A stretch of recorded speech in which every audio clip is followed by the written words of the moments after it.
Les conducteurs de moto-taxi de la ville de Kribi seraient-ils devenus des proies faciles pour les hommes sans foi ni loi? Une autre agression fatale au lieu d'antenne orange suscite cette question. Triste découverte de la dépouille de l'un des leurs à l'aube en plein carrefour. Sur les lieux, Patrick Nzié, responsable syndical. C'est ce matin, aux environs de 7 heures, que l'un de nos membres nous fait comprendre qu'il y a un conducteur de moto qui est mort. Et immédiatement, je me suis rendu sur le lieu. Et après quelques instants, j'ai dû appeler monsieur le commissaire. Parce que jusqu'à alors, la police n'était pas encore sur le lieu. Bon, fort heureusement, ils sont venus aussitôt. Les agresseurs du nommé Mustapha Famaki lui auraient arraché la vie avant de le dépouiller de sa moto, achetée il y a 5 jours seulement. Les autorités policières et judiciaires recueillent minutieusement tout élément pouvant permettre d'appréhender ces criminels qui perpétuent la terreur de ce côté. La première fois, c'était ici, juste après l'immeuble du ministre des Eaux et des Forêts, Jules Doré Dongo. On avait trouvé le premier corps ici. Et le deuxième corps était après l'église réveillée qui est juste devant là. Une troisième corps au niveau du carrefour là. Face à cette horreur, le syndicat lance un cri de détresse. Vivement, nous voulons que cette situation cesse et que vraiment les autorités en charge, les autorités compétentes essayent un peu de faire parfois des patrouilles au niveau de cet axe qui devient aussi agressif et qui devient très insécurisant. Surtout pour nos conducteurs de moto qui, dans le souci de transporter des personnes et leurs biens, se retrouvent en train d'être agressés. L'itinéraire antenne orange serait devenu la vallée de l'ombre de la mort, surtout plongée dans les ténèbres dès la tombée de la nuit. Si on pouvait même éclairer les endroits pareils comme ça, là, jusqu'en haut, là, ça pouvait être bien. Parce qu'à partir de 19h jusqu'à 20h, jusqu'au matin, c'est difficile d'avoir une moto qui peut pénétrer jusqu'à l'antenne orange. Quand tu dis antenne orange, même si tu veux, tu proposes jusqu'à 5000. Parce qu'on sait qu'il y a les risques que tu vas prendre jusqu'à l'antenne orange. Tu peux entrer, tu ne peux pas sortir du bord. Tu peux entrer, tu ne peux pas sortir avec la moto. Malgré les nombreux gangs récemment démantelés par le commissariat central de Kribi, ici, l'heure est toujours à un travail de fourmi. Car ne dit-on pas que l'ennemi ne dort pas?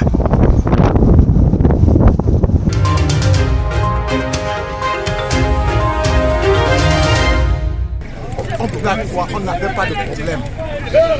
Si c'est un problème de lumière, la lumière ne coûtait pas 2000. Ok.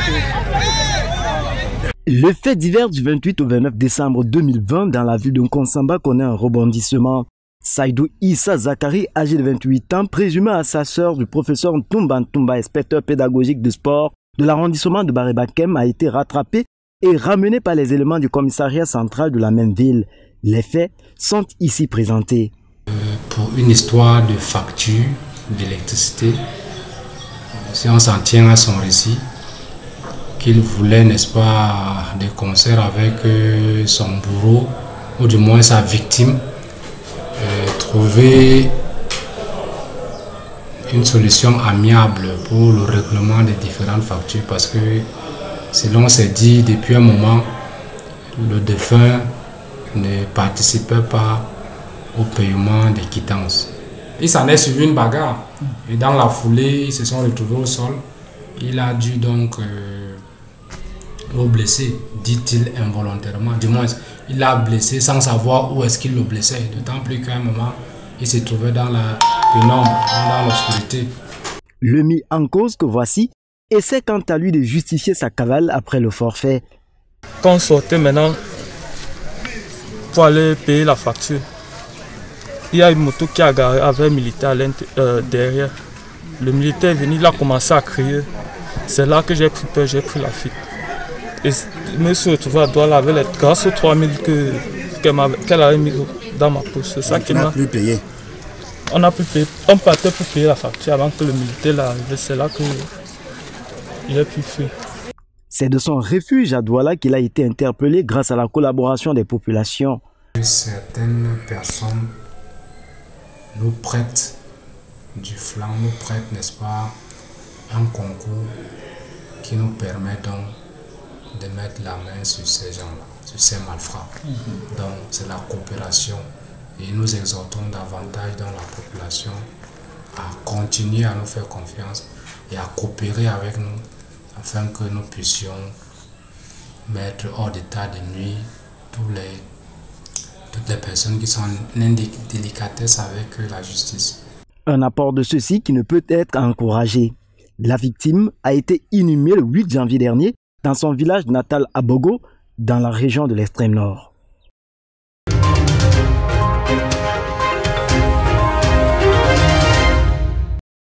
Des traces de sang sur le plancher, des impacts de balles sur le châssis de véhicule, preuve que les adeptes de Belzébuth sont passés par là. Nous sommes au poste mixte de Batchoua, dans l'arrondissement de Babadjou, sur la nationale numéro 6, à quelques kilomètres de la région du Nord-Ouest, en proie à une crise sociopolitique. À quelques heures seulement après l'attaque qui serait perpétrée par des séparatistes venus de localités voisines. Il était environ 5h30 ce 8 janvier 2021, à quelques minutes de la relève. Le coup de feu retentissait, c'était vraiment... Moi j'ai donc eu le courage de sortir. Pendant que je sors, je commence à tirer le camion. Et en tout temps, il a perforé une citerne. Après l'installation du préfet du département d'Undé, le gouverneur Awafonka Agostine y a fait un tour et a rendu visite aux blessés, dont 2 sont à l'hôpital régional de Bafoussam. Alors que le commandant de la région de gendarmerie de Bafoussam et ses hommes ont entamé les fouilles un peu plus tôt. Attaqué probablement par des forces séparatistes. Au niveau de ces points, nous avons enregistré comme bilan, il y a 3 gendarmes qui sont décédés.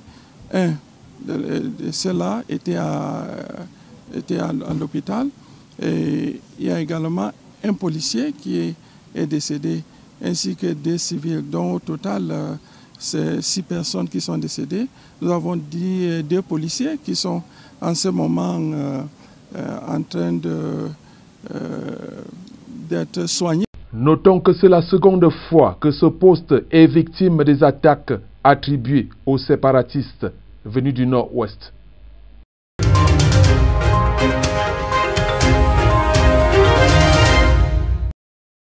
Ce n'est un secret pour personne. La prise en charge dans les services hospitaliers camerounais est encore malade. Contribuer à guérir cette prestation est la mission que se donne la nouvelle ambassadrice de la santé au Cameroun. 22 ans, ingénieur de conception en génie mécanique, diplômé de l'École nationale supérieure polytechnique de Yaoundé, Diane Nombo a été élue Miss Santé 2020 dans la nuit du 9 janvier. Veillez à ce que des mesures strictes, sérieuses et fermes soient prises afin de faciliter la prise en charge des personnes dans nos différents hôpitaux, ainsi que la possibilité à des personnes démunies de pouvoir accéder à des soins de santé dignes doit être une nécessité. Promouvoir la santé, le bien-être et la beauté au Cameroun est la première mission visée par le projet Miss Santé Cameroun, porté par Patrice Makembe. Il est question, avec l'appui des pouvoirs publics et des partenaires, de contribuer favorablement à l'éradication des maladies destructrices. Ainsi s'explique la tenue de la finale de cette 4e édition à Yaoundé. On se rapproche de ces autorités administratives, on se rapproche du corps diplomatique et bien d'autres pour pouvoir davantage essayer d'avancer avec le projet. En termes de partenariat, les 16 candidates qui se sont succédées sur le podium ont été habillées en cohérence avec le label Made in Cameroon, une signature de la marque Esquisse. La touche particulière de Esquisse, c'est que comme vous pouvez voir, cette tenue que j'aborde, c'est du pur patriotisme, c'est de la culture. Nous avons pensé à mettre la femme devant avec les couleurs du Comissa et les couleurs du Cameroun. Au-delà de la beauté, Miss Santé Cameroun offre des opportunités d'études à l'étranger, notamment à Chypre. Assurance de la marraine de cette édition, consul honoraire de la République de Chypre. Je serais contente de faire un partenariat, d'échanger, de leur faire découvrir ce pays et tout ce que ça peut leur offrir. Il y a les jeunes étudiantes là et mon pays permet aux jeunes Camerounais d'aller poursuivre leurs études en médecine, en informatique, en ingénierie, en real estate. Relevons que la 4e édition de Miss Santé Cameroun a été placée sous le thème de la lutte contre la mortalité maternelle au Cameroun.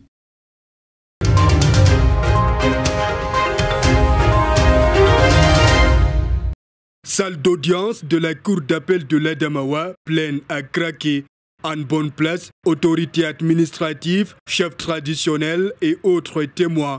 À la barre, devant le président de la dite cour, le tout premier président du conseil régional, Dr Mohamedou Dewa, se met en phase avec la loi avant sa prise de fonction officielle.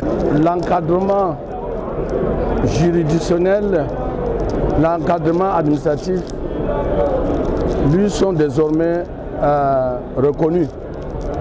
Nous allons donc, en tant que représentants de l'État, voguer sur cet angle de collaboration franche et sincère.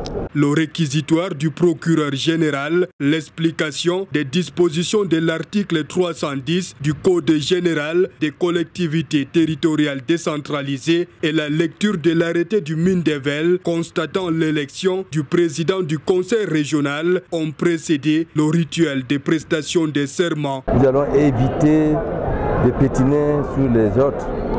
Parce que le représentant de l'État a ses compétences, la région a ses compétences, les mairies ont leurs compétences. Chacun doit jouer son rôle et nous avons travaillé ensemble. Le requérant a ainsi pris solennellement l'engagement de servir les intérêts de la région du l'Adamawa en s'acquittant loyalement et fidèlement de ses missions, sans discrimination ni favoritisme, dans le respect de la loi et conformément aux valeurs de la démocratie et aux principes de l'unité et de l'intégrité de la République.